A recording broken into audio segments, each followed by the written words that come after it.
So ang issue ay nagli-leak, tumatagas yung ating pump. So kung titignan natin dito, ang leak niya ay nandito. So ibig sabihin na tamaan na ang kanyang water seal. So bubuksan natin yan. Check natin yung water seal.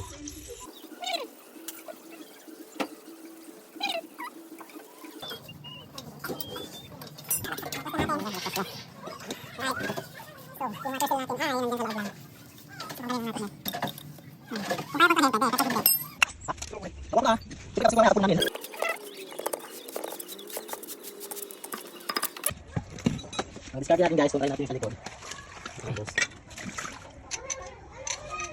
Reduce mo lahat yan.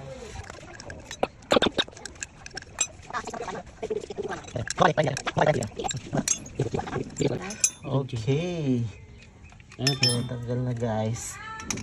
Ang sira niya ito, basag-basag na. Tsaka possible to basag-basag din. Okay na. Ngayon, check natin kung tugma ba. Namang tugma. Mechanical seal.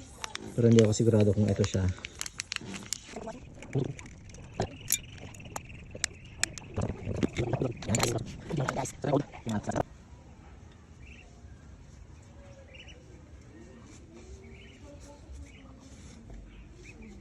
By 26 by 8 mm. Nag-search lang ako sa internet. Pero hindi ako sure kung tama. Let's try. So lalagay lang natin ito doon sa loob. Papasok lang natin yan dyan sa loob. Sakto, mayroon. Dapat hindi pwedeng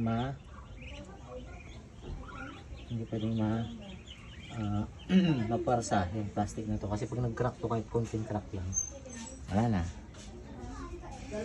Yan. Tapos ito naman, hindi pwedeng mabasag to. Dapat flat na flat lang to dito sa white.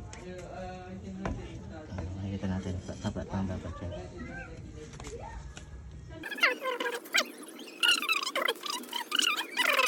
Gamitin natin pang press. So makita natin. Yan. Ganyan lang guys. Alright. So lalagyan na natin to. Lagyan natin yung lock washer. Tsaka yung tornilyo.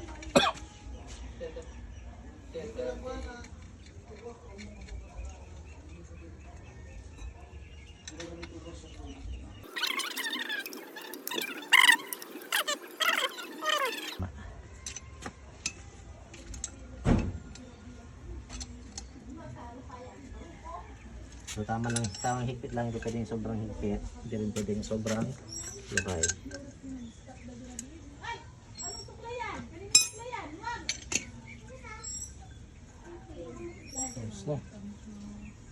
Tapos na.